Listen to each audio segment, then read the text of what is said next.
नमस्कार, आप देख रहे हैं सूजन समाचार और मैं हूं आपके साथ निशा शर्मा। 41 जिले 41 खबरों में आप सभी का स्वागत करती हूं। इस खास पेशकश में हम आपके लिए लेकर आते हैं प्रदेश के सभी जिलों की खबरें जो सीधा रखते हैं आप सभी से सरोकार। तो चलिए शुरू करते हैं खबरों का सिलसिला, लेकिन उससे पहले एक नजर इस वक्त की हेडलाइंस। मुख्यमंत्री श्री भजनलाल शर्मा ने की सहकारिता विभाग की राज्य शीर्ष समिति की प्रथम बैठक की अध्यक्षता। कार्यप्रणाली में पारदर्शिता लाने के दिए निर्देश। सीएम श्री भजनलाल शर्मा ने दिए पीक डिमांड में निर्बाध बिजली आपूर्ति सुनिश्चित करने के निर्देश। बोले किसानों को 2027 तक दिन में बिजली उपलब्ध कराएगी हमारी सरकार। मुख्यमंत्री श्री भजनलाल शर्मा के नेतृत्व में धरातल पर उतर रही हैं जन कल्याणकारी योजनाएं। चहुं ओर हो रहे हैं विकास के विभिन्न काम। केंद्र सरकार के देश में जातिगत जनगणना कराने के फैसले पर बोले कैबिनेट मंत्री श्री जोगाराम पटेल, देश के विकास में बड़ा कदम साबित होगा ये निर्णय। मुख्यमंत्री श्री भजनलाल शर्मा ने मुख्यमंत्री निवास पर सहकारिता विभाग की राज्य शीर्ष समिति की प्रथम बैठक ली। इस दौरान उन्होंने उपस्थित अधिकारियों को सहकारी संस्थाओं की कार्यप्रणाली में पारदर्शिता लाने, सदस्यों के हितों की रक्षा करने एवं योजनाओं के प्रभावी क्रियान्वयन हेतु निर्देशित किया। मुख्यमंत्री श्री भजनलाल शर्मा ने कहा कि हर घर हर खेत बिजली निर्बाध रूप से उपलब्ध करवाना राज्य सरकार की प्राथमिकता है। उन्होंने कहा कि हमारी सरकार प्रदेश के किसानों को वर्ष 2027 तक दिन में बिजली उपलब्ध करवाने और औद्योगिक क्षेत्र के लिए सुचारू बिजली उपलब्ध करवाने के लक्ष्य के साथ कार्य कर रही है। उन्होंने कहा कि इन लक्ष्यों की प्राप्ति के लिए विद्युत उत्पादन से लेकर प्रसारण और वितरण तंत्र का दूरदर्शिता के साथ सुदृढ़ीकरण किया जाए। मुख्यमंत्री श्री भजनलाल शर्मा के निर्देश पर अब गांव में भी सुविधाएं पहुंचाई जा रही हैं और योजनाएं जमीन पर लागू हो रही हैं। पंचायत समिति सातल खेड़ी गांव में शिक्षा और पंचायती राज मंत्री श्री मदन दिलावर ने सफाई व्यवस्था का निरीक्षण किया। इसी दौरान गांव में कचरा और नालियों की गंदगी देखकर मंत्री ने नाराजगी जताई और ग्राम विकास अधिकारी श्री पुष्पेश शर्मा को बुलाकर सफाई तुरंत सुधारने के निर्देश भी दिए। आप सभी को बता दें कि मंत्री ने ये साफ कहा है कि हर दिन सफाई चाहिए, कोई बहाना मंजूर नहीं होगा और अगली बार सफाई नहीं मिलती है तो इसके खिलाफ सख्त कार्रवाई भी की जाएगी। मुख्यमंत्री श्री भजनलाल शर्मा के निर्देश पर पूरे राजस्थान में विकास कार्य किए जा रहे हैं और इसी के तहत लूणी विधानसभा क्षेत्र में कैबिनेट मंत्री श्री जोगाराम पटेल ने कई विकास कार्यों को मंजूरी दिलवाई है। अब ये काम धरातल पर भी उतरने शुरू हो गए हैं। इनमें से एक अहम काम है लूणी नदी से होकर गुजरने वाला लूणी धांधिया मार्ग और इस रास्ते को अब सीसी सड़क में बदला जा रहा है और इसका काम तेजी से भी चल रहा है। इसके लिए सरकार ने 2 करोड़ 80 लाख रुपए खर्च करने की मंजूरी दी है। सरकार का लक्ष्य है कि बरसात से पहले ये सड़क पूरी तरीके से बनकर तैयार हो जाए ताकि लोगों को कोई भी परेशानी ना हो। लूणी से दांदिया के बीच लूणी नदी में वर्षों पुरानी सड़क नहीं बनी हुई थी, टूटी हुई थी, आने जाने का मार्ग नहीं था। लेकिन इस बार राज्य सरकार ने अपने बजट में 2.5 किलोमीटर रोड के लिए और रपट के लिए, लूणी नदी में रपट के लिए करीब 2 करोड़ 80 लाख रुपए स्वीकृत करते आज कार्य शुरू किया गया है। इस पर लूणी ग्रामवासियों, दांदिया ग्रामवासियों, विष्णुनगर ग्रामवासियों द्वारा मुख्यमंत्री भजनलाल शर्मा और कैबिनेट मंत्री जोगाराम पटेल का तहे दिल से उनका स्वागत, अभिनंदन करते हैं, आभार व्यक्त करते हैं, साधुवाद देते हैं। उन्होंने बहुत अच्छा नया कार्य शुरू किया, इससे जनता को, ग्रामीणों को बहुत राहत मिलेगी। प्रधानमंत्री श्री नरेंद्र मोदी ने अब जनगणना के साथ साथ जाति जनगणना करवाने का फैसला किया है। इस पर राजस्थान सरकार में कैबिनेट मंत्री श्री जोगाराम पटेल ने कहा कि ये स्वागत योग्य और समझदारी भरा कदम है। उन्होंने कहा कि जातिगत आंकड़े मिलने से सभी जातियों और वर्गों को फायदा होगा और विकास में सबकी भागीदारी भी सुनिश्चित हो सकेगी। श्री जोगाराम पटेल ने कहा कि मोदी सरकार ने इसे मुख्य जनगणना में ही शामिल करने का फैसला किया है, जिससे अलग से खर्च भी नहीं होगा। जातिगत जनगणना से पारदर्शिता आएगी और ये निर्णय देश के विकास में भी एक बड़ा कदम साबित होगा। सबसे पहले मैं विश्व के सम्मानीय नेता आदरणीय नरेंद्र मोदी जी का आभार व्यक्त करूंगा कि उन्होंने आने वाली जनगणना में जाति जनगणना को भी सम्मिलित किया है और जाति गणना सम्मिलित करने से देश के विकास में भौगोलिक दृष्टि से, आर्थिक पिछले वर्ग को उद्धार की दृष्टि से और अन्य दृष्टि से सरकार को निर्णय लेने में सुगमता होती है, सरलता होती है कि किस एरिया में कितनी जनता की अपेक्षा है, विकास किस तरह से किया जाए। इसका तात्पर्य ये नहीं है कि भारत सरकार कोई जातियों को बांटना चाहती है, जातियों में वैमनस्य पैदा करता है, ये जातियों में प्रतिस्पर्धा पैदा करता है। विपक्षी पार्टियों का ये कथन कि जाति जनगणना की जाए, उनकी वो भावना है वो अलग है, और हमारी यशस्वी प्रधानमंत्री जी की जो भावना है वो अलग है। हमारी भावना की जनगणना अभी प्रारंभ होगी लगभग शायद सितंबर 2025 में।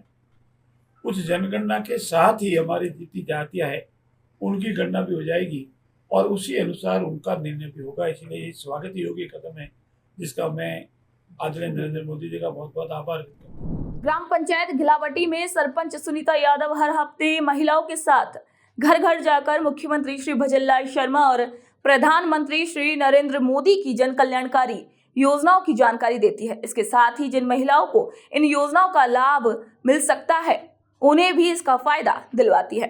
वे सफाई और स्वच्छता पर भी खास ध्यान देती हैं, जिससे गांव की महिलाएं अब ज्यादा जागरूक होने लगी हैं। इसके अलावा गांव में जिला कलेक्टर श्री उत्सव कौशल की अध्यक्षता में रात्रि चौपाल का आयोजन हुआ, जिसमें ग्रामीणों की समस्याएं सुनी गईं।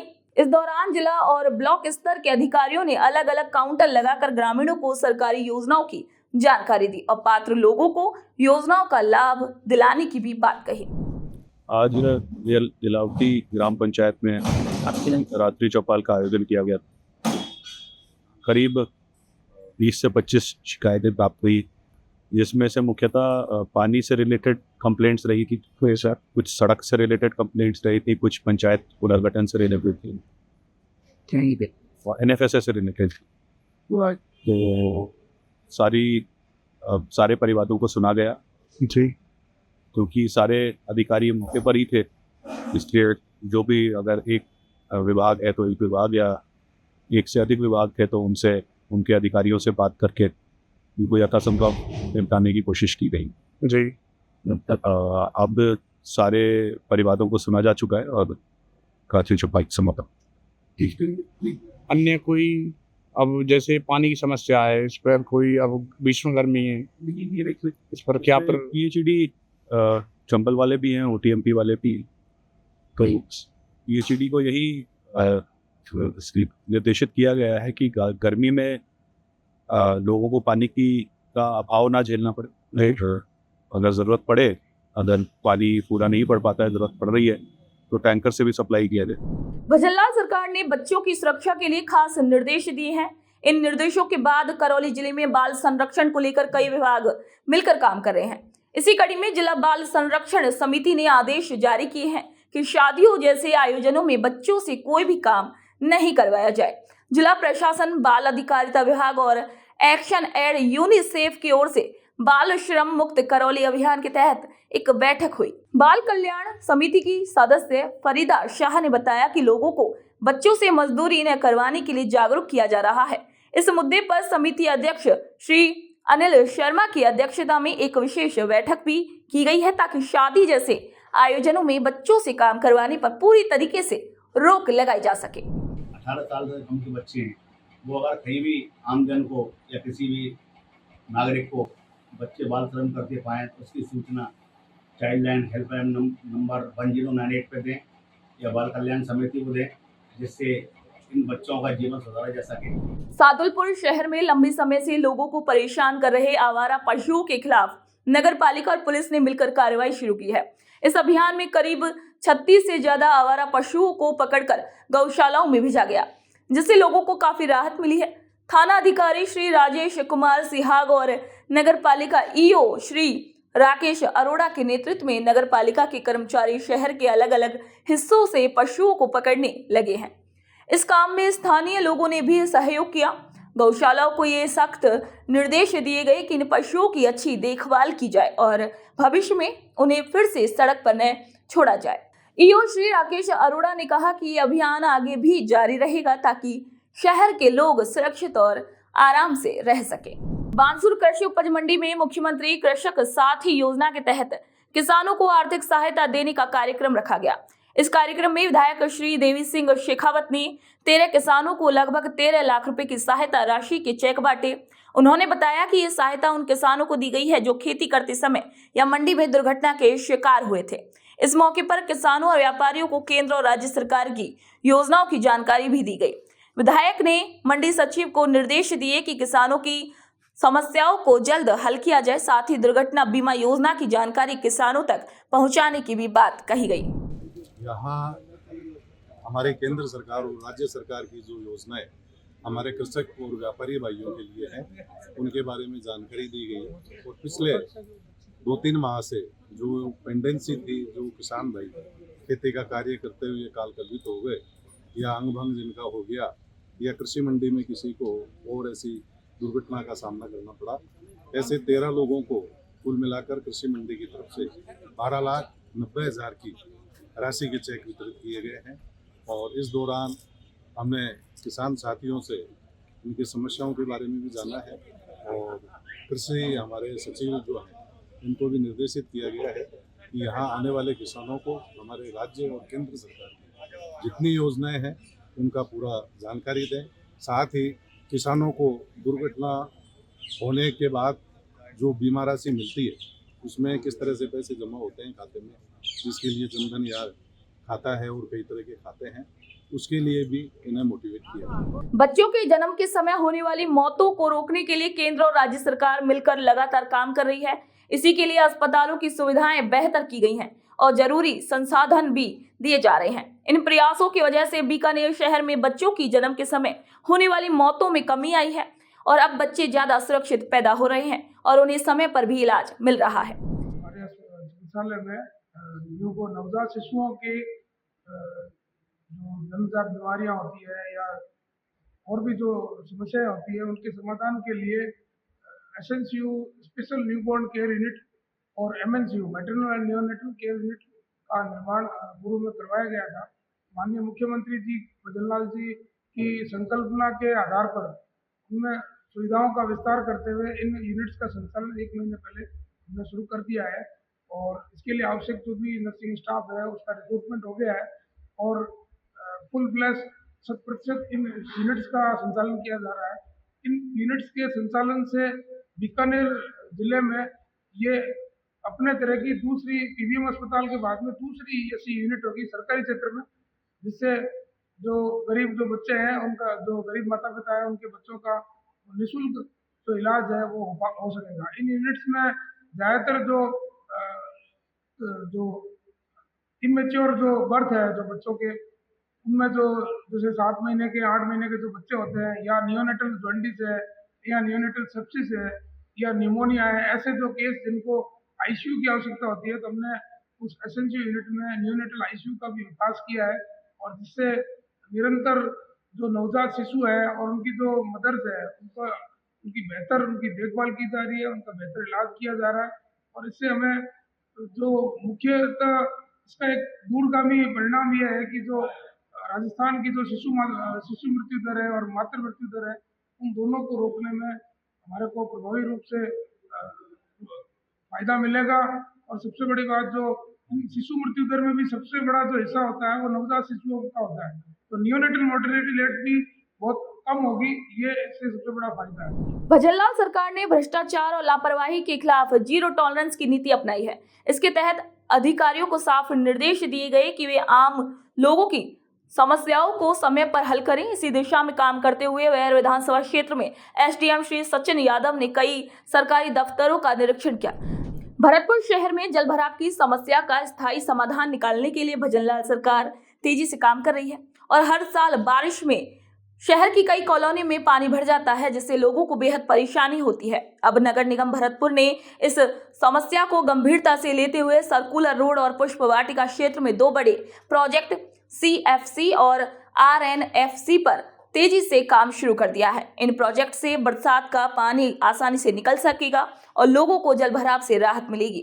इससे शहर की सूरत भी बदलेगी और आने वाले समय में लोगों को बारिश में परेशानी नहीं झेलनी पड़ेगी। शहर में 2 प्रोजेक्ट चल रहे हैं, RNFCD और CFCD। CFCD city flood control drainage project जो है उसके तहत गणेश मंदिर से लेकर के अना गेट होते हुए जगीना चांदपोल गेट जगीना गेट होते हुए मोती महल तक मेन जो ड्रेनेज है, जो कच्ची ड्रेनेज थी पहले कच्चा नाला था, उसको पूरा पक्का ड्रेनेज में बनाया जा रहा है। और इससे क्या है कि शहर का जितना भी पानी निकासी है वो प्रॉपर तरीके से बाहर जाएगी, मोती महल से आगे मेन कैनाल के अंदर जाएगी। इसके अलावा जो खुला था उस वजह से मच्छर और गंदगी फैल रही थी तो वो भी ख़त्म होगी और आसपास के लोगों को बहुत बड़ी राहत मिलेगी गंदगी से। और कुछ इसमें ऐसी लैंड भी है जो नगर निगम की लैंड होगी तो कुछ रेवेन्यू भी होने की उम्मीद है, तो उसका हम सर्वे करा रहे हैं। इसके अलावा पुष्प वाटिका नाला जो है वो बना रहे हैं। पुष्प वाटिका नाला जो है उधर से मेन कैनाल से लेते हुए या पुष्प वाटिका कॉलोनी होते हुए सारसुरा से होकर के इधर सेक्टर नंबर 13 की तरफ जाते हुए और ये बन रहा। तो इससे भी क्या है कि इधर ये कॉलोनियाँ जिनमें पानी भराव की समस्या रहती है, पुष्प वाटिका कॉलोनी में पानी भराव की समस्या रहती है, इधर सेक्टर नंबर 13 में पानी भरता है, इधर विजयनगर और ये सारी कॉलोनी में जो पानी भरता है इसकी पानी निकासी सुनिश्चित होगी। CFCD का काम अब की बार कंप्लीट हो जाएगा। पुष्प वाटिका ड्रेनेज जो है वो बारिश से पहले काफ़ी हिस्सा तक कंप्लीट हो जाएगा। पुष्प वाटिका कॉलोनी की तो समस्या समाधान हो जाएगी, बट यहाँ तक सेक्टर नंबर 13 और विजयनगर तक अब की बार समस्या रहेगी। उसकी तैयारियों के लिए हमने पंप वगैरह है या ड्रेनेज क्लीनिंग है और जो बारिश के मौसम में जो समस्या आती है उनकी समस्या समाधान के लिए जो तैयारियाँ माकूल तैयारियाँ की आवश्यकता है वो सारी तैयारियाँ हमने कर ली है। तो अब की बार ये समस्या है जो पिछली बार की तरह पंप वगैरह आउट करके समाधान करेंगे, तो अगली बारिश तक ये पूरा ड्रेनेज बन जाएगा तो उससे पूरे शहर में पानी निकासी में काफ़ी मदद मिलेगी। इसी प्रकार से RNFCD जो है वो कच्चा ड्रेनेज था उसको पक्का किया जा रहा है, तो उससे भी पानी निकासी में आसानी होगी। जो खुले में गंदगी फैलती है उसमें भी आसानी होगी। आसपास में लोग जो परेशान होते हैं उससे काफ़ी शहर में राहत मिलेगी। खींवसर पंचायत समिति के सभागार में मुख्य ब्लॉक शिक्षा अधिकारी श्री मालाराम हुड्डा की अध्यक्षता में एक बैठक हुई। अतिरिक्त मुख्य ब्लॉक शिक्षा अधिकारी श्री राजूराम खदाव ने बताया कि ये बैठक खींवसर ब्लॉक की शिक्षा से जुड़ी योजनाओं और कामों की समीक्षा के लिए रखी गई है। इस बैठक में सभी प्रधान पंचायत शिक्षा अधिकारी और वरिष्ठ स्कूलों के प्रधानाचार्य मौजूद रहे। भादरा कस्बे में तापमान 48 डिग्री तक पहुंच गया है, जिससे गर्मी बेहद बढ़ गई है और बिजली की खपत भी बढ़ गई है। दोपहर के समय गर्मी के कारण बाजार सुनसान नजर आने लगे हैं। हालांकि इतनी गर्मी के बावजूद लोगों को बिजली कटौती का सामना नहीं करना पड़ रहा।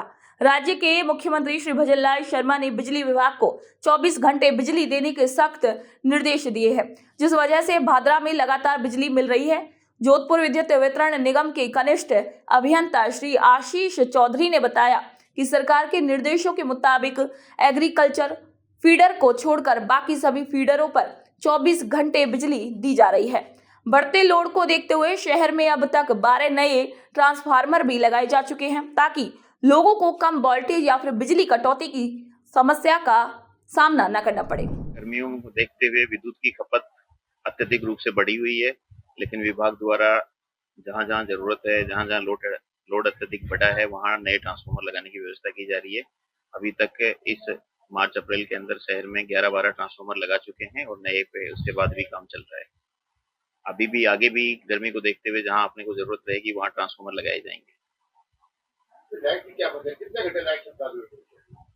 अभी शहरी क्षेत्र में या ग्रामीण क्षेत्र में जो नॉन एग्रीकल्चर फीडर हैं उन पे 24 घंटे विद्युत सप्लाई के आदेश हैं और 24 घंटे विद्युत आपूर्ति की जा रही है।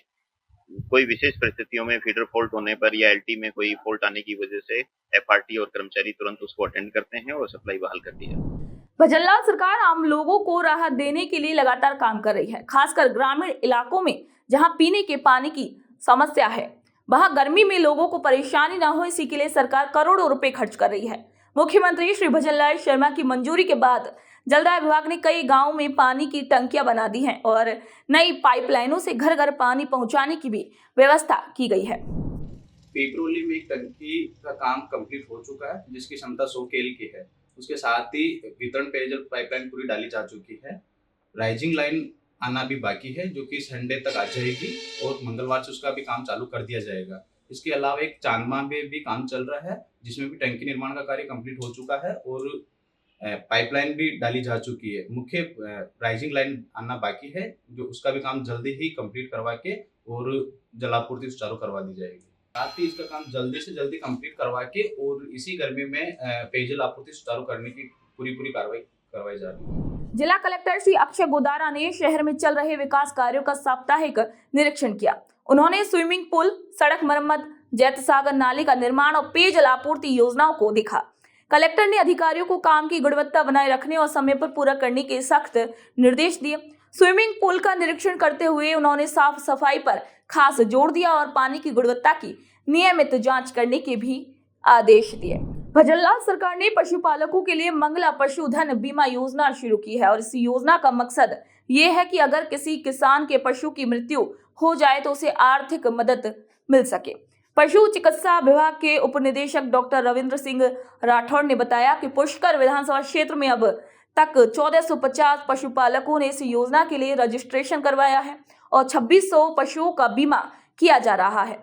ये योजना किसानों को आत्मनिर्भर बनाने की दिशा में एक अच्छा कदम है। मुख्यमंत्री जी ने राजस्थान सरकार के राजस्थान राज्य के पशुपालकों के लिए और उनके पशुओं के बीमे के लिए बहुत बढ़िया योजना चालू करी है। इसका नाम मुख्यमंत्री मंगला पशु बीमा योजना है और इस बीमा योजना के तहत प्रत्येक पशुपालक के या तो 2 गोवंश, 2 भैंस वंश, 10 बकरी वंश या 1 ऊँट, इसका बीमा किया जाता है। वो निःशुल्क होता है पूरा और बहुत ही अच्छी स्कीम है। पशुओं के बीमा नहीं होने के कारण बहुत सारा नुकसान उठाना पड़ता है पशुपालकों को, क्योंकि अगर वायदे में बीमारी से या किसी एक्सीडेंट से अगर उनकी डेथ हो जाती है तो उसमें पशुपालक को आर्थिक सहायता का कोई प्रावधान नहीं है। अब ये महत्वाकांक्षी योजना लागू की गई है, जिसके अंदर पूरे राज्य के अंदर 21 लाख पशुओं का बीमा किया जाता है। आगे पिछले वित्तीय वर्ष में इस साल से 2025-26 से इसको बढ़ाकर 42 लाख कर दिया गया है। काफ़ी अच्छी योजना है, सारे पशुपालकों को इसका लाभ उठाना चाहिए। पुष्कर जो क्षेत्र है उस पुष्कर क्षेत्र के अंदर तकरीबन 6500 पशुओं का मतलब ग्रामीण पंचायत क्षेत्र में 6500 पशुओं का इसके अंतर्गत पंजीकरण किया जा चुका है, जिनमें से वर्तमान के अंदर 2,500 का हो चुका है, जिनमें से वर्तमान के अंदर 700 से ऊपर सर्टिफिकेट जारी किए जा चुके हैं। उनका बीमा शुरू हो गया है। रेगुलर बीमा जो टीका सर्टिफिकेट देने का काम है वो वेटरनरी डॉक्टर द्वारा किया जा रहा है। और अगर इस बीमा होने के बाद अगर किसी के पशु की डेथ हो जाती है तो दूध पे डिपेंड करता है कि उसे कितनी और रखी जाएगी कीमत। भैंस और गाय के लिए 40,000 रुपये है, ऊँट के लिए 40,000 रुपये की कीमत है और बकरी और भेड़ वंश के लिए 4-4 हज़ार रुपये प्रति जानवर की तरफ से सरकार के द्वारा कीमत निर्धारित की गई है। अगर उसका पशु मृत हो जाता है और डेथ हो जाती है तो उसको इतने का क्लेम मिल जाता है। ऐसा ही पीएफ जो राज्य सरकार का ये विभाग है उसमें वो एजेंसी है। खानपुर विधानसभा में मुख्यमंत्री आयुष्मान आरोग्य योजना आम लोगों के लिए एक बेहद मददगार साबित हो रही है। राजस्थान सरकार द्वारा चल रही इस योजना के तहत खानपुर क्षेत्र के सभी CHC और PHC में मरीजों को निःशुल्क इलाज दिया जा रहा है। मुख्यमंत्री श्री भजनलाल शर्मा ने अब मध्य प्रदेश के सीमावर्ती इलाकों के लोगों को भी इस योजना का लाभ देने की घोषणा की है। इससे सीमावर्ती गांवों के लोग भी इस योजना का पूरा फायदा उठा पा रहे हैं। मुख्यमंत्री दिव्यांग स्कूटी योजना के तहत आवेदन की प्रक्रिया 20 अप्रैल से शुरू हो गई है और इसकी आखिरी तारीख 15 मई है।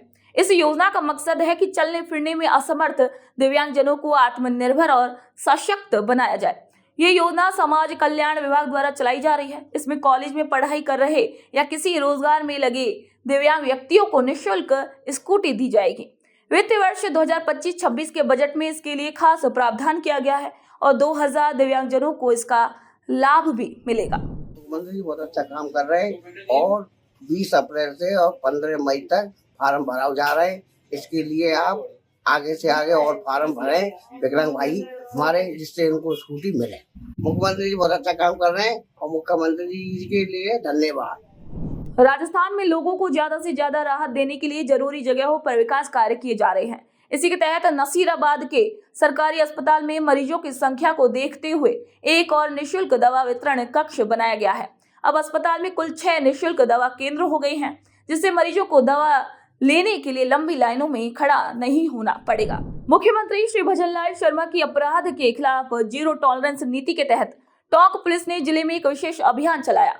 इस अभियान के दौरान पुलिस ने 92 टीमों के जरिए 24 घंटों में 357 जगहों पर छापेमारी की। इसमें 354 लोगों को गिरफ्तार किया गया और 273 लोगों को पाबंद किया गया। इसके अलावा पुलिस ने 20 टन बजरी, 4 टन पत्थर और 5 ट्रैक्टर ट्रॉली भी जब्त किए हैं। भरतपुर में नगर निगम ने लोगों को बेहतर सुविधाएं देने के लिए जन्म मृत्यु शाखा के लिए नया ब्लॉक बनवाया है। सरकार का उद्देश्य लोगों को राहत देना है।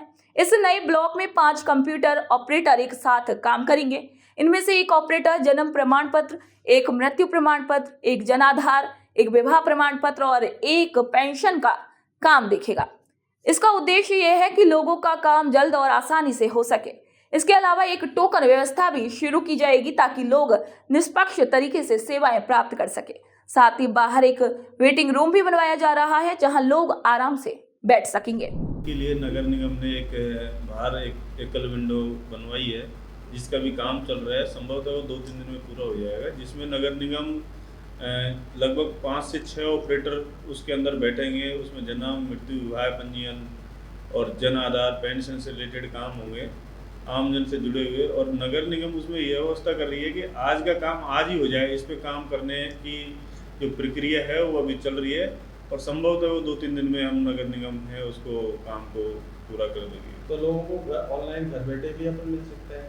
लोग बागों को ये जो जन्म मृत्यु विवाह पंजीयन का है इसको हम पूरी तरीके से पारदर्शिता के साथ में ऑनलाइन करने जा रहे हैं। वैसे ऑनलाइन तो पहचान पोर्टल पहले से ही है, पर इसमें जो काम होता है उसको हम बिल्कुल ट्रांसपेरेंसी सिस्टम से करने की कोशिश कर रहे हैं, जिससे कि कोई ये नहीं कहे कि साहब मेरा फॉर्म 7 दिन पहले लगा और मेरा नहीं हुआ। तो उसका काम हम ऐसी व्यवस्था बना रहे हैं कि आज का काम आज ही हो जाए, और जिस पे हम अभी काम कर रहे हैं। मुख्यमंत्री श्री भजनलाल शर्मा के निर्देश पर प्रदेश में बाल विवाह रोकने के लिए नदबई थाना परिसर में महिला अधिकारिता विभाग ने एक संगोष्ठी आयोजित की। इस संगोष्ठी में नदबई थाना प्रभारी श्री विजेंद्र सिंह ने बाल विवाह को समाज के लिए एक बड़ा खतरा और कानूनी अपराध बताया है और महिलाओं को इसके बारे में भी जागरूक किया है। भजनलाल सरकार ने जन कल्याण को प्राथमिकता देते हुए प्रदेश भर में रास्ता खोलो अभियान चलाया है। इस अभियान के तहत बेंगू उपखंड प्रशासन ने ग्राम पंचायत सामरिया कला के अंधेरियों की झोपड़िया क्षेत्र में महत्वपूर्ण कार्रवाई करते हुए लगभग 70 बीघा सरकारी भूमि को अवैध कब्जों से मुक्त कराया। भीषण गर्मी और पानी की कमी को देखते हुए अजमेर जलदाय विभाग के अतिरिक्त मुख्य अभियंता और जिला प्रभारी श्री रामचंद्र राड एक दिन के दौरे पर नागौर पहुंचे। उन्होंने जिले में पानी से जुड़ी समस्याओं को लेकर अधिकारियों के साथ लंबी बैठक की और मौके पर ही कई निर्देश दिए। अलवर शहर के विकास के लिए भजनलाल सरकार ने एक और बड़ा फैसला लिया है। अब हनुमान सर्किल के पास नया रोडवेज बस स्टैंड बनकर तैयार होगा, जिससे पुल पार रहने वाले अलवर वासियों को बड़ा फायदा होगा। इसके लिए नगर विकास न्यास ने जमीन हासिल करने की प्रक्रिया शुरू कर दी है। जिन जमीनों को चुना गया है उनमें से कुछ हिस्से का मालिकाना अधिकार देवस्थान विभाग के पास है और इसकी मंजूरी के लिए फाइल जयपुर भेजी गई है। इस नए बस स्टैंड से देश के विभिन्न हिस्सों के लिए 500 रूटों पर बसें चलेंगी। सुशासन स्थापित करने और लोगों की समस्याओं का जल्द समाधान करने के लिए मुख्यमंत्री श्री भजनलाल शर्मा के निर्देशों के तहत जिला कलेक्टर श्री नमित मेहता लगातार रात्रि चौपालों का आयोजन कर रहे हैं। वे ऐसे ग्रामीण इलाकों में जा रहे हैं जहां लोग अपनी समस्याएं लेकर जिला मुख्यालय तक नहीं आ सकते। बुधवार को जिला कलेक्टर की रात्रि चौपाल मावली पंचायत समिति के सांगवा पंचायत मुख्यालय में हुई। इस चौपाल में वहां शिकायतें आई जिन पर जिला कलेक्टर ने चर्चा की और संबंधित अधिकारियों को इन समस्याओं का समाधान करने के लिए निर्देश भी दिए। देखिए, सरकार के निर्देश भी है, सरकार की मंशा रहती है कि सभी अधिकारीगण ग्रामीण अंचलों में जाए और वहाँ लोगों से संवाद करें, उनकी समस्याएं सुने, समस्याओं का जो यथासंभव निस्तारण हो सकता है उसको किया जाए। आज भी यहाँ पे लगभग 55-60 परिवेदनाएं हमारे पास आई। कुछ ऐसी होती है जिसको रिकॉर्ड देख के और बाद में उनका हल किया जा पाएगा, कुछ हो सकता है हल ना भी हो पाए, और कुछ ऐसी होती है जो तत्कालिक या मौके पे ही हो जाती है। तो सभी हमारे सीनियर अधिकारी, सीनियर ऑफिसर्स जो है जिला स्तरीय सभी यहाँ थे, जिनसे भी संबंधित शिकायत थी उनको बताया गया है और सभी अधिकारियों ने पॉजिटिवली उनको देखते हुए आगामी 3-4 दिन में जो भी कार्रवाई उनके एंड पे होनी है उसको करेंगे और प्रॉपर रिप्लाई जो है कंसर्न व्यक्ति जिसकी परिवेदना है उसको प्रॉपर्ली अवगत करें। खेरवाड़ा के भाटकी में रात्रि चौपाल का आयोजन किया गया, जहां उपखंड अधिकारी श्री सत्यनारायण ने ग्रामीणों की समस्याएं सुनी। उन्होंने बिजली, पानी और स्वास्थ्य सेवाओं के बारे में फीडबैक लिया। श्री सत्यनारायण ने अधिकारियों से कहा कि गर्मी के मौसम को देखते हुए उन्हें ज्यादा संवेदनशीलता दिखानी चाहिए। साथ ही उन्होंने ग्रामीणों की समस्याओं का तुरंत समाधान करने के भी निर्देश दिए। सरदार शहर नगर परिषद क्षेत्र में बढ़ते अतिक्रमण की वजह से शहरवासियों को कई समस्याओं का सामना करना पड़ रहा था, लेकिन अब नगर परिषद ने एक बार फिर अतिक्रमण हटाने का अभियान शुरू कर दिया है। यह अभियान राजवाला कुएं से शुरू किया गया। इस दौरान जेसीबी की मदद से पक्के निर्माणों को तोड़ा गया। नगर परिषद सभापति श्री राजकरण चौधरी ने बताया कि शहर में बढ़ती भीड़ और वाहनों की संख्या को देखते हुए ये निर्णय लिया गया है। राजवाला कुआं से रोडवे बस स्टैंड तक 5 भाई चौक से सूर्य मंदिर तक ये अतिक्रमण हटाया जाएगा। जैसे सर्वप्रथम मैंने आपको बताया था, कल भी 15 दिन पहले हमने काफ़ी समय से ये मांग उठ रही थी। शहर में ये मुख्य मार्ग होने के कारण काफ़ी कंजेस्टेड हो गया था अतिक्रमणों की वजह से, और गाँव से जो एम्बुलेंस आती थी उसको हॉस्पिटल पहुंचने में 1 घंटा का समय लगता था और पूरे दिन ट्रैफिक जाम होता था। इसी अभियान को लेकर हमने 15 दिन पहले चिन्हीकरण किया और कल हमने मुनादी भी करवा दी और विज्ञप्तियाँ में निकाल दी। आज सुबह हमारी टीम ने ये कार्य शुरू किया है। आप देख रहे हैं कि किस प्रकार जगह निकल रही है और किस प्रकार रास्ता चौड़ा हो रहा है, और मुझे आशा है जिस प्रकार जनता का सहयोग मिल रहा है, अगर उसी प्रकार जारी रहा तो ये शहर का मुख्य मार्ग आने वाले 20 सालों के लिए एक आदर्श मार्ग बनेगा। और मैं जनता से पुनः हाथ जोड़ के अपील करता हूँ, त्याग और बलिदान की भावना दिखाते हुए शहर को सुंदर और रास्ते चौड़े करने में मेरा सहयोग करें। पोखरण क्षेत्र के रामदेवरा कस्बे में रामदेव कंप्यूटर एजुकेशन सेंटर में राजस्थान सरकार के महिला एवं बाल विकास विभाग द्वारा चलाई जा रही मुख्यमंत्री नारी शक्ति प्रशिक्षण और कौशल संवर्धन योजना के तहत महिलाओं और बालिकाओं के लिए निःशुल्क RSCIT कंप्यूटर कोर्स का शुभारंभ मुख्य अतिथि श्रीमती लता शर्मा ने किया। उन्होंने कहा कि आज के समय में कंप्यूटर का ज्ञान होना बेहद जरूरी है और सरकार चाहती है कि बालिकाएं भी कंप्यूटर का ज्ञान प्राप्त करें। भीषण गर्मी के बीच ग्रामीण इलाकों में पेयजल संकट की समस्या न आए, इसी के लिए सहायक अभियंता श्री चंद्र प्रकाश मीणा ने बताया कि जल जीवन मिशन के तहत क्षतिग्रस्त पाइपलाइनों को मजबूत किया जाएगा और जिन इलाकों में पाइपलाइन नहीं है वहां पाइपलाइन बिछाई जाएगी। इसके अलावा 2 नई टंकियों का निर्माण भी किया जाएगा ताकि हर घर में स्वच्छ पेयजल पहुंच सके। सुचारू चल रही है, जहाँ पर पेयजल की समस्या है, 2 दराज वाले बचते हैं, यहाँ पर टैंकरों के माध्यम से पेयजल आपूर्ति की जा रही है। वर्तमान में अलग अलग कॉलोनी में 17 प्रतिदिन के साथ पेयजल आपूर्ति की जा रही है। कुछ ग्रामीण क्षेत्र में ग्राम जड़ा, छतरपुरा और बलदेवपुरा में एवं मोटपुर ग्राम पंचायत के 4 पुरा में टैंकर के माध्यम से पेयजल आपूर्ति की जा रही है, जिसमें टोटल 9 लीटर प्रतिदिन टैंकर से आपूर्ति की जाए। तो कोई समस्या नहीं है, पेयजल की वर्तमान में कोई समस्या नहीं है। आवश्यकता अनुसार टैंकर द्वारा पेयजल करवाया जा रहा है जहाँ भी पेयजल की समस्या। राज्य सरकार की कौशल रोजगार और उद्यमिता विभाग की वार्षिक कार्य योजना के तहत उप क्षेत्रीय रोजगार कार्यालय जयपुर ने कैंपस प्लेसमेंट शिविर और करियर काउंसलिंग का आयोजन किया। शासन सचिव कृषि एवं उद्यानिकी श्री राजन विशाल ने बीकानेर के लूणकरणसर में स्थित कृषि विज्ञान केंद्र, ग्राह्य प्रशिक्षण केंद्र, ROCL जैतून फार्म और ग्राम सहनीवाला का दौरा किया। इसी दौरान उन्होंने उन्नत उद्यानिकी तकनीकों से बनाए जा रहे हाईटेक हॉर्टिकल्चर मॉडल क्लस्टर का निरीक्षण किया और अधिकारियों को आवश्यक दिशा निर्देश दिए। शासन सचिव ने कृषि विज्ञान केंद्र लूणकरणसर का दौरा कर वहां चल रही गतिविधियों की जानकारी ली। उन्होंने कहा कि विश्वविद्यालय और कृषि उद्यान विभाग को मिलकर किसानों के लिए प्रभावी प्रशिक्षणों का आयोजन करना चाहिए ताकि कृषि विज्ञान केंद्र का अधिकतम लाभ किसानों को मिल सके। जयपुर विकास आयुक्त श्री आनंदी की अध्यक्षता में जेडीए के मंथन सभागार में IT सेवाओं, ई-पट्टा और सेवा वितरण की समीक्षा बैठक हुई। जेडीसी ने बताया कि जेडीए की प्राथमिकता ये है कि आम लोगों को घर बैठे एक क्लिक पर सभी सुविधाएं ऑनलाइन उपलब्ध करवाई जाए। इस दिशा में जेडीए लगातार काम कर रहा है। इस बैठक में IT सेवाओं और लैंड बैंक पर अपडेट लिया गया। नागरिकों के लिए 100% सेवाएं ऑनलाइन उपलब्ध हैं और लैंड बैंक को पूरी तरीके से अपडेट किया गया है। लोगों को ऑनलाइन सेवाओं में सुधार सुनिश्चित करने के लिए अपनी प्रतिक्रिया देने के लिए भी प्रेरित किया गया है।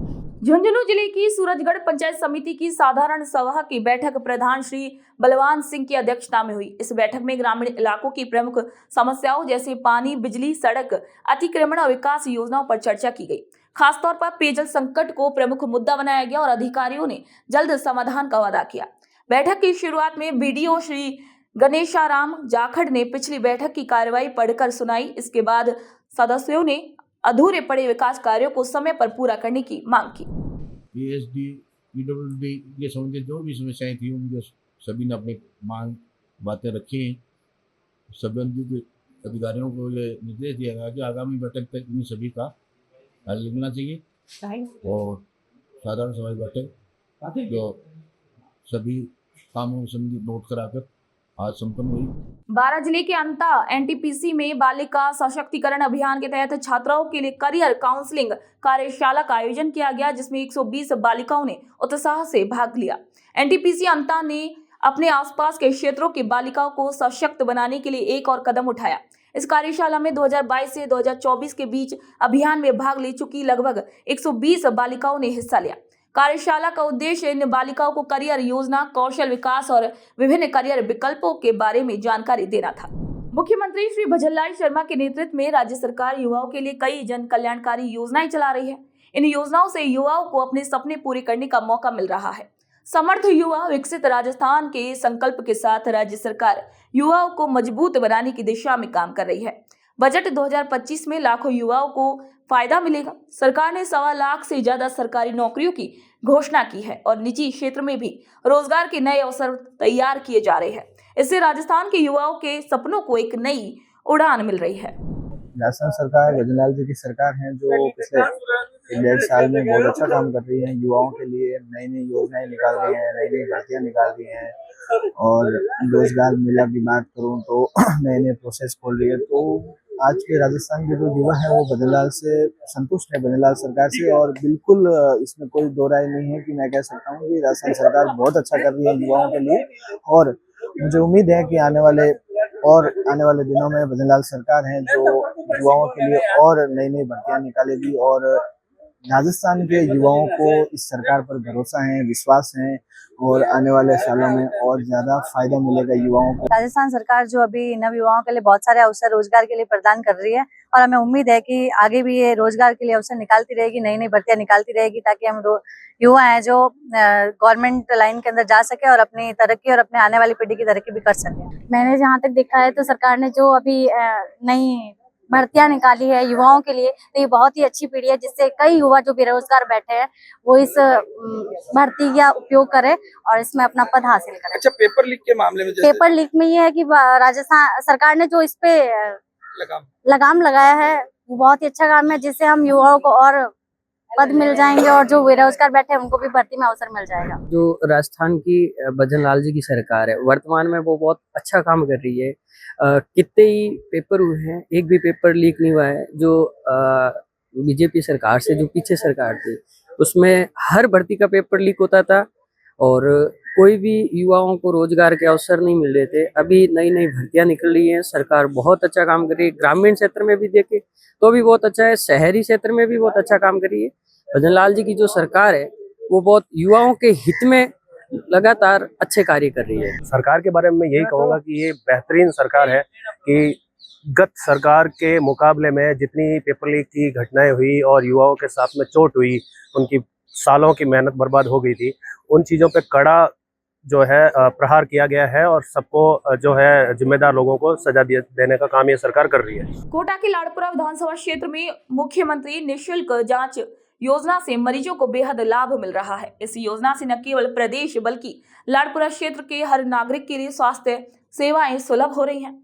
मुख्यमंत्री निःशुल्क जांच योजना ने लाखों लोगों की जिंदगी को आसान बना दिया है।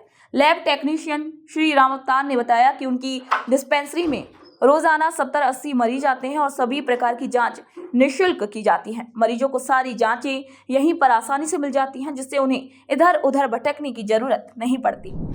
निःशुल्क मुख्यमंत्री निःशुल्क जांच योजना के तहत यहाँ पर 37 प्रकार की जांचें होती है और 35 जांचें लैब में की जाती है और एक्सरे ECG अलग डिपार्टमेंट अलग है, इसमें की जाती है। बाकी पूरे जांच टेस्ट प्रोफॉर्मेंस होते हैं यहाँ पर। अच्छा, तो पेशेंट जैसे कोई पेशेंट ऐसा आता है कि उसकी जांच अगर नहीं हो पाई तो उसको किस तरह से आप एडजस्ट करते हो उस चीज़ को? नहीं, ऐसा तो होता नहीं। सब पेशेंट ही सबके पहले सब ये राजस्थान सरकार की योजना में आती सारी जांचें, सारी राजस्थान सरकार की योजना की जांच है। सर जांच का नाम बताएं सर एक बार, किस तरह की जांच होती है?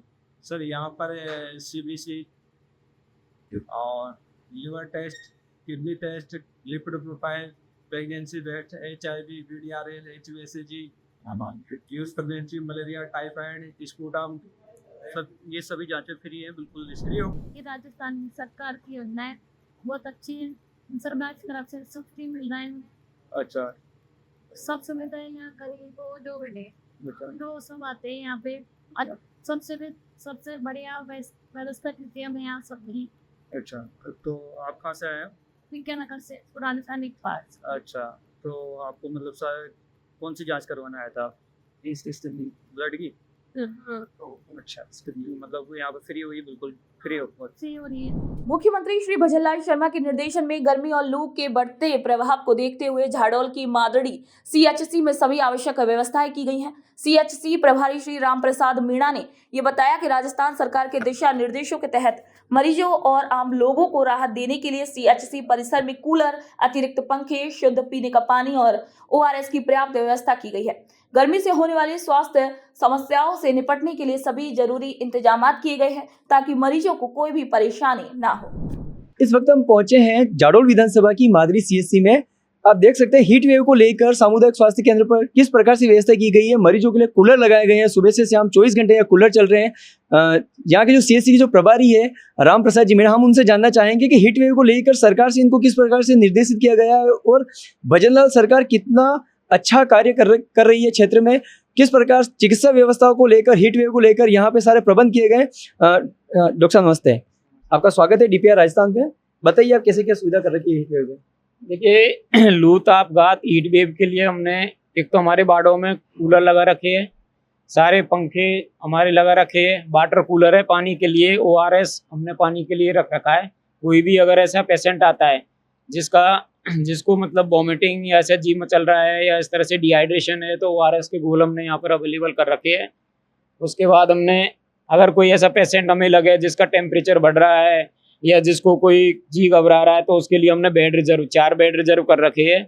और उसके लिए मेडिसिन में अगर हम देखा जाए तो मेडिसिन में हमने जो है जितने भी हमारे जो सब सेंटर है, आंगनवाड़ी केंद्र, उन पे वहाँ मेडिसिन अवेलेबल करा रखी है। उसके लिए हमने एक ORS के जो पाउडर के पाउच है वो भेज रखी है, पैरासीटामोल, सिरप, सारे जो किट होती है हमारी जो लूपात की, वो सारा हमने अवेलेबल करा रखा है। हर सेंटर पे जहाँ पर नरेगा के जो काम चल रहे हैं, जो सरपंचों के द्वारा जो मेट है उसको हमने दवाइयाँ प्रोवाइड करा रखी है, वहाँ पे भिजवा रखी है, ताकि कोई भी अगर ऐसा मिले, कोई श्रमिक या कोई भी पेशेंट अगर इस तरह का मिले, तो उसको तुरंत लू या तापघात से तो उसको तुरंत छाया में ले जाके और उसको ORS, ठंडा पानी, या उसको अगर टेम्परेचर फीवर है तो उसको जो स्पॉन्ज करने के लिए वो सारे हमने उनको इंस्ट्रक्शन दे रखे हैं, सारी अवेलेबल करा रखे हैं। जिस प्रकार आप देख सकते हैं किस प्रकार से गर्मी का मौसम है, किस प्रकार टेम्परेचर इतना हाई हो रखा है। राजस्थान सरकार की, भजनलाल सरकार की मंशा है कि हीट वेव और लू और तापघात से किसी प्रकार की समस्या नहीं हो। CHC प्रभारी ने बताया कि मनरेगा का कार्य चल रहा है, तो ऐसे में इन्होंने वहां पर भी मेडिकल किट दिए हुए हैं।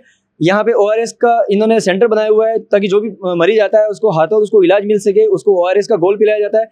कूलर की व्यवस्था इस बार की गई है। राजस्थान सरकार की मंशा है कि किसी प्रकार से मरीजों को कोई समस्या नहीं होनी चाहिए। राज्य में हीट वेव को लेकर भजनलाल सरकार और प्रशासन पूरी तरीके से सतर्क है। सरकार ने सभी अस्पतालों में हीट वेव से बचाव के पुख्ता इंतजाम करने के निर्देश दिए हैं। उप जिला चिकित्सालय बागीदौरा के हीट वेव प्रभारी डॉक्टर योगेश पारगी ने बताया कि हीट वेव से प्रभावित लोगों के लिए 10 बेड का विशेष वार्ड तैयार किया गया है। बांसवाड़ा जिला प्रशासन के निर्देश पर बागीदौरा उपखंड अधिकारी ने अस्पताल का निरीक्षण किया और हीट वेव से बचाव के उपायों का जायजा लिया। साथ ही चिकित्सकों और स्टाफ को आवश्यक दिशा निर्देश दिए गए। बागीदौरा के PMO श्री परमेश्वर लाल सैनी ने कहा कि सरकार की योजना के मुताबिक हीट वेव से बचाव के लिए व्यापक प्रबंध किए गए हैं। आप देख ही रहे हो कि बाहर भी हमारे से आरोप लगा रखा है, डेडिकेटेड बेड है, मॉनिटरिंग लगातार हो रही है। हमारे उचित अधिकारी जो निर्देश दे रहे हैं उसके अनुसार भी काम हो रहा है और सरकार की बिल्कुल मॉनिटरिंग हो रही है। जैसे डेली हीट वेव की रिपोर्टिंग भी हो रही है और लोगों की सुविधा के लिए उनके निर्देश प्राप्त हो रहे हैं। और AC वगैरह जो लगाने के लिए, जो कूलर लगाने के लिए कर रखा है सरकार के निर्देश, उसके अनुसार हम काम कर रहे हैं और लोगों को मैक्सिमम लाभान्वित यहाँ पर हो रहे। और इस तरह से हीट वेव का अभी वर्तमान में एकदम से कोई हमारे पास केस नहीं आया है और हमारे सभी तरह की सुविधा उपलब्ध है। हाँ, SDH बागीदौरा में है ना, जैसे ये हीट वेव का जो दौर चल रहा है, इसके निस्तारण और उसकी इलाज के लिए लोगों के लिए जैसे हमारे 10 डेडिकेटेड बेड, जिसमें AC लगी हुई है और पंखे वगैरह चालू हालत में, कूलर भी लगा हुआ है और पानी की सुविधा जैसे आप तो देख रहे हैं, जैसे हमने यहाँ जरूर ये लगा रखे थी और ये हमारे जहाँ भी 4 क्लास वगैरह ये नियमित रूप से 3 टाइम भरते हैं, सुबह के टाइम में, दोपहर में और शाम के टाइम में फिर भर रखा जैसे कोई खत्म होने पर जैसे। और रोगियों के लिए जैसे हमारा आरओ का कूलर भी चल रहा है जैसे, और सभी तरह की दवाइयाँ उपलब्ध है। हमारा ORS कॉर्नर भी बना रखा है हमारे OPD में ही, और सुबह हमारे जैसे 5 लीटर की जो कैन है उसमें बाकायदा ORS का घोल तैयार करके रेडी रखा जाता है, और सभी आवश्यक दवाएं भी जो ट्रीटमेंट के लिए आवश्यक है वो भी उपलब्ध है। और कोई भी इस तरह का पेशेंट आ रहा है उसकी डेली रिपोर्टिंग हो रही है और मॉनिटरिंग सभी डॉक्टर और नर्सिंग स्टाफ द्वारा नियमित रूप से की जा रही है। गर्मी के मौसम में हीट वेव को देखते हुए हमने अस्पताल में सुचारू व्यवस्था चलाने के लिए 10 डेडिकेटेड बेड यहाँ इस वार्ड में बनाए हैं। हमारे यहाँ ORS कॉर्नर है वो बनाया है, पीने के पानी की समुचित व्यवस्था करी है, कूलर का पानी है, ठंडे पानी में घड़ों की व्यवस्था है। गर्मी और लू से बचाव के लिए जिला कलेक्टर कल्पना अग्रवाल ने लोगों को सावधानी बरतने की सलाह दी है। उन्होंने बताया कि तेज गर्मी के मौसम में स्वास्थ्य विभाग की गाइडलाइन का पालन करके हम खुद को सुरक्षित रख सकते हैं और कोई दिक्कत होने पर डॉक्टर से जरूर सलाह लें। आपदा प्रबंधन विभाग द्वारा गर्मी और लू के समय क्या करें और क्या नहीं, इसी को लेकर एडवाइजरी जारी की गई है। Block CMHO Kotputli doctor Puranmal Rahisa ने बताया कि हीट स्ट्रोक के मरीजों के लिए प्रत्येक CHC और PHC पर विशेष व्यवस्थाएं भी की गई हैं। उप जिला अस्पताल पावटा में अभी रोजाना का OPD करीब 800 से 900 के करीब चल रहा है। हीट वेव के कोई हीट एग्जॉशन के मामूली पेशेंट आ रहे हैं, हीट स्ट्रोक के नहीं आ रहे हैं अभी कोई। हमने इसके लिए विशेष तैयारियां की है। 10 बेड हमने इसके लिए रिजर्व रखे हैं। हीट वेव पेशेंट से अगर इसके कोई सफ़र आते हैं, हीट वेव से सफ़र आते हैं, कोई हीट स्ट्रोक के आते हैं तो, और हमने वार्ड में इनके लिए स्पेशल तैयारियां की हैं। हमने कूलर्स वगैरह सब की व्यवस्था की हुई है, पीने के लिए ठंडे पानी, वाटर कूलर वगैरह सब की व्यवस्था है, और नर्सिंग स्टाफ और चिकित्सकों की बराबर जो है ड्यूटियां यहाँ लगी हुई है। आपातकालीन स्थिति में क्या व्यवस्था है? आपातकालीन व्यवस्था में एक चिकित्सक, 4 नर्सिंग स्टाफ, एक चतुर्थ श्रेणी कर्मचारी हमेशा day and night round the clock यहाँ उपलब्ध है। बहरोड कृषि उपज मंडी में अब सरसों की गुणवत्ता जांच के लिए सरकारी मशीन की सुविधा मिल गई है। मंडी सचिव श्री संजय चौधरी ने बताया कि मुख्यमंत्री की इच्छा है कि प्रदेश के किसानों को उनकी फसल का सही मूल्य मिले। इसी को ध्यान में रखते हुए बहरोड मंडी में सरसों की तेल गुणवत्ता जांच मशीन लगाई गई है। इससे अब व्यापारी किसानों की फसल को हल्का बताकर कम कीमत में नहीं खरीद सकेंगे। किसान अब पहले अपनी सरसों की गुणवत्ता की जांच करवा सकते हैं, जिससे उन्हें सही मूल्य मिल सकेगा। माननीय मुख्यमंत्री जी का उद्देश्य है कि हमारे किसान भाइयों को उचित दाम मिले, इसलिए इसी सपने को साकार करते हुए हमने सरकारी मशीन यहाँ पे लगाई हुई है ऑयल टेस्टिंग की, जिससे किसानों को जो सरसों को लेके आते हैं मंडी में, उनका मॉइस्चर कंटेंट और ऑयल कंटेंट की समुचित जानकारी उसमें मिलती है, जिससे ऑक्शन के थ्रू उचित भाव मिल सके, ज़्यादा से ज़्यादा उनको भाव दिया जा सके। इसलिए ये मशीन का उद्देश्य है। कितना फायदा रहेगा इससे किसान को, इससे बाहर से और अंदर से? जी, बाहर की जो मशीन होती है उसमें और जो अंदर की मशीन होती है उसमें ऑयल कंटेंट का डिफरेंस रहता है। यहाँ पे हमेशा ऑयल कंटेंट आपको ज़्यादा ही मिलेगा, जिससे किसानों को ज्यादा भाव मिलता है। झाडोल विधानसभा के फलासिया में शांति और व्यवस्था बनाए रखने के लिए बैठकें हुई हैं। इस कड़ी में फलासिया तहसीलदार डॉक्टर रमेश चंद्र मीणा, फलासिया थाना अधिकारी श्री सीताराम ने CLG सदस्यों के साथ बैठक की। इस बैठक में पहलगाम आतंकी हमले के बाद राज्य में कानून व्यवस्था को बनाए रखने के लिए खास सतर्कता बरतने के निर्देश दिए गए। उन्होंने सोशल मीडिया पर भड़काऊ पोस्ट पर तुरंत कार्रवाई करने और संवेदनशील इलाकों में निगरानी बढ़ाने का आदेश दिया। आज थाना परिसर फलासिया में CLG की मीटिंग का आयोजन रखा गया। पिछले दिनों जम्मू कश्मीर में पहलगाम में जिस तरह आतंकवादी घटना घटित हुई, उसको मद्देनज़र रखते हुए इस मीटिंग का आयोजन किया गया है। मीटिंग के माध्यम से हमने समस्त लोगों से ये आह्वान किया है कि आप किसी भी अफवाह में के ऊपर ध्यान नहीं दें और बिना किसी परीक्षण के किसी ऐसे मैसेज को फॉरवर्ड न करें। इसके अलावा सभी लोगों से ये भी अपील की है कि सामाजिक सांप्रदायिक सौहार्द बनाए रखे। माननीय कलेक्टर साहब, एसपी साहब के दिशा निर्देशानुसार हमने आज इस मीटिंग को आयोजित किया था। प्रदेश के मेधावी और योग्य विद्यार्थियों को प्रतियोगी परीक्षाओं और उच्च शिक्षा में प्रवेश के लिए उच्च स्तरीय कोचिंग सुविधाएं उपलब्ध कराने के उद्देश्य से राज्य सरकार की मुख्यमंत्री अनुप्रति कोचिंग योजना के तहत जनजाति उपयोजना क्षेत्र की 100 आदिवासी बालिकाओं को नीट मेडिकल प्रवेश परीक्षा की निःशुल्क कोचिंग दी जाएगी। इसके लिए जनजाति क्षेत्रीय विकास मंत्री श्री बाबूलाल खराड़ी के निर्देशन में कोचिंग संस्थान के साथ अनुबंध किया गया है। राजस्थान सरकार की मुख्यमंत्री अनुप्रति कोचिंग योजना एक महत्वपूर्ण योजना है, जिसके तहत विभिन्न प्रतियोगी परीक्षाओं की तैयारी करने वाले बालक बालिकाओं को राज्य सरकार द्वारा कोचिंग जो एमपैनल संस्थान है उनके मार्फत उपलब्ध करवाई जाती है। इस कड़ी में जनजाति वर्ग की बालिकाओं को नीट की जो मेडिकल की प्रवेश पूर्व परीक्षा होती है उसकी तैयारी हेतु माणिक्यलाल वर्मा आदिम जाति शोध संस्थान को 100 बालिकाओं की कोचिंग के लिए अधिकृत किया गया है। और सामाजिक न्याय और अधिकारिता विभाग द्वारा जो एमपैनल संस्थान है फिजिक्स वाला, उसके साथ अनुबंध किया गया है ताकि 14 मई 2025 से जो हमारी चयनित बालिकाएं हैं और कक्षा 12 में अभी आ रही है उनको हम कोचिंग करवाएं और वो 2026 में जो नीट आयोजित होगी उसमें अपेयर होकर सफल हो सके। बानसूर में खाद्य सुरक्षा विभाग की कार्रवाई से कस्बे में हड़कंप मच गया। खाद्य सुरक्षा अधिकारियों ने बेकरी और आइसक्रीम पार्लरों पर छापेमारी करते हुए सैंपल लिए। 2 आइसक्रीम दुकानों पर जब अधिकारी पहुंचे तो वहां अफरा तफरी मच गई। अधिकारियों ने जांच के लिए वहां से आइसक्रीम के नमूने लिए। जिला खाद्य सुरक्षा अधिकारी नेहा शर्मा और श्री शशिकांत शर्मा ने बताया कि राज्य सरकार की ओर से शुद्ध के लिए युद्ध अभियान चलाया जा रहा है। सरकार द्वारा सघन अभियान चलाया जा रहा है जिसमें दूध से निर्मित जो भी प्रोडक्ट है, मावा है, मिठाइयाँ हैं और कोल्ड ड्रिंक है, आइसक्रीम है, इसका सघन अभियान चलाया जा रहा है। और पूरे जिले में अभी तक हमने 88 सैंपल एक्ट में और 90 सैंपल लगभग हमने सर्विलेंस में लिए हैं। तो उनको सबको हमने जांच के लिए भेज दिया है लेबोरेटरी में। जो रिपोर्ट आएगी उसके आधार पर कार्रवाई की जाएगी। उसी आधार पे आज हमने बानसूर कस्बे में कार्रवाई की है। बानसूर में अभी 2 प्रतिष्ठानों पर कार्रवाई की है।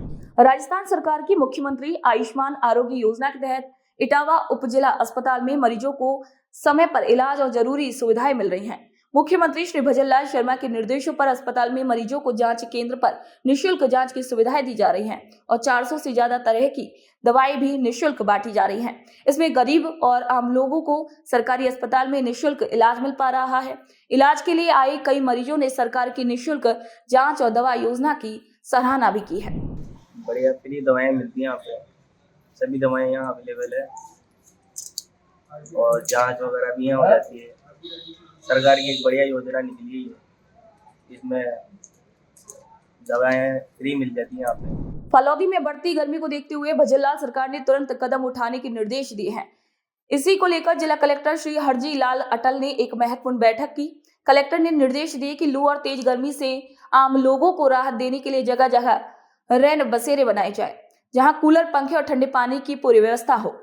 ध्यान देने वाली बात यह है कि फलौदी हर साल सबसे गर्म स्थानों में गिना जाता है, इसलिए इस बार पहले से ही गर्मी से बचाव के लिए प्रशासन ने तैयारियां शुरू कर दी है और सभी विभागों को सतर्क रहने के भी निर्देश दिए गए हैं।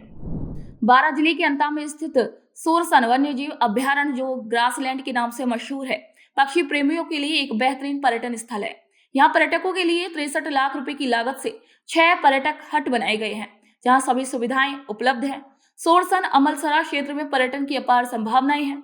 यहाँ खरमोर प्रजनन केंद्र का निर्माण कार्य जारी है, जो अजमेर के बाद देश का दूसरा केंद्र बनेगा। भारत सरकार ने 12 स्थानों में से सोरसन अमलसरा को खरमोर प्रजनन केंद्र के लिए चुना है। यहाँ लगभग 676 हेक्टेयर क्षेत्र में ये सेंटर स्थापित किया जा रहा है। अभ्यारण्य 41 वर्ग किलोमीटर क्षेत्र में फैला हुआ है। मुख्यमंत्री श्री भजनलाल शर्मा के नेतृत्व में प्रदेश को हरा भरा बनाने के लिए वन विभाग ने इस बार चौहटन और सेड़वा उपखंडों में लगभग 4 लाख पौधों के वितरण का लक्ष्य तय किया है। ट्री आउटसाइड फॉरेस्ट रेंजर्स योजना के तहत चौहटन नर्सरी में करीब 4 लाख और सिहानिया नर्सरी में 40,000 पौधे तैयार किए जा रहे हैं। वन विभाग के रेंजर अधिकारी श्री सुरेंद्र कुमार ने बताया कि इन पौधों की कीमत उनकी ऊंचाई और आयु के आधार पर तय की गई है। कटीदार प्रजातियों के पौधों की कीमत 5 रुपए से शुरू होती है और 10 फीट तक ऊंचे पौधों की कीमत 75 रुपए तक हो सकती है। माननीय मुख्यमंत्री भजनलाल शर्मा जी ने पहल चलाई है हरियाणा राजस्थान, उसके तहत हमने चोटा नर्सरी सियाणिया नर्सरी में 3,45,000 पौधे तैयार किए हैं, जिसमें 25 प्रजातियों के पौधे तैयार किए। छायेदार है, औषधि पौधे है, फलदार है, और ये हम एक FMDSS करके पोर्टल है, उस पर हम ये पौधे ऑनलाइन करेंगे ताकि लोग ऑनलाइन बुक करके पौधे ले जा सकते हैं। इस गर्मी को देखते हुए हमने एक पेड़ माँ के नाम से भी मुहिम चलाई हमारे माननीय प्रधानमंत्री नरेंद्र मोदी जी ने। तो मैं सबसे यही आग्रह करूंगा कि आप इस बारिश के समय में ज़्यादा से ज़्यादा वृक्षारोपण करिए और अपने क्षेत्र को हरा भरा करिए। कौन कौन से पौधे यहाँ पे उपलब्ध है? यहाँ पे हमारे यहाँ पे पौधे मिल जाएंगे। चुड़ैल है, करंज है, शीशम है, बोगनवेल है, कुंटा है, खेजड़ी है, बेर है, शीशम है, गुलमोहर है, करंज है, अनेक प्रकार के पौधे तैयार किए हमने। क्या क्या रेट है एक पौधे का? रेट हम हाइट के आधार पे करेंगे। जैसे थोड़ी सी बता दें रेट क्या रेट? तक के पौधों की रेट होगी 6 रुपये, और 3 फुट की 3 से 4 तक होगी 10 रुपये रेट, और कांटेदार पौधे हैं उनकी 5 रुपये दर होगी, और जैसे 5 से 8 फीट की रेट है 15 रुपये। अलग अलग जैसे हाइट होगी उस आधार पे हम रेट आपको देंगे। और ये हमारी पोर्टल है FMDSS, उस पर आप बुक कर सकते हो और वहाँ से आप प्राप्त कर सकते हो। आप किसानों से क्या निवेदन करना चाहते हो? किसानों से ये निवेदन करना चाहते हैं कि इस बार गर्मी को देखते हुए आपको हर घर में एक पेड़ लगाना अनिवार्य है। मेरा नाम कविता वनरक्षक है। मुख्यमंत्री हरियाणा राजस्थान योजना के तहत हमारी नर्सरी में कई पौधे तैयार किए गए हैं, जैसे कि गुड़हल है, जैसे फूलों के गुड़हल है, बोगनवेल है, चांदनी है, और जैसे गुलमोहर और सरस शीशम तैयार किए गए हैं। आमजन से ये अपील है कि वो एक माँ पौधा माँ के नाम ले जाकर अपने घरों में जरूर लगाएं, और इस साल के आप हीट वेव को देखते हुए आप एक पौधा जरूर लगाएं। और कितने पौधे तैयार किए गए अभी तक? इसमें कई पौधों की वैरायटी तैयार की गई, जैसे गुलमोहर है, सरस है, शीशम है, जैसे फूलों में बोगनवेल है, पीपल है, वड़ है, और बेल पत्र, सदाबहार, कई तरह के पौधे तैयार किए गए हैं। जिला कलेक्टर डॉक्टर अर्तिका शुक्ला ने जिले में अवैध शराब उत्पादकों और विक्रेताओं के खिलाफ कड़ी कार्रवाई करने के निर्देश दिए हैं। उन्होंने जिला पुलिस अधीक्षक को कहा है कि वे अवैध, जहरीली और कच्ची शराब बनाने या बेचने वालों के खिलाफ विशेष अभियान चलाएं और इन अपराधियों की पहचान कर उन्हें इस काम को बंद करने के लिए मजबूर करें। इसके अलावा उन्होंने जिला आबकारी अधिकारी को भी निर्देश दिए हैं कि वे अवैध शराब को नष्ट करें और इन शराब विक्रेताओं और उत्पादकों के खिलाफ कानूनी कार्रवाई भी करें। तो 41 खबरों में फिलहाल के लिए इतना ही। फिर आप सभी से मुलाकात होगी, तब तक के लिए नमस्कार।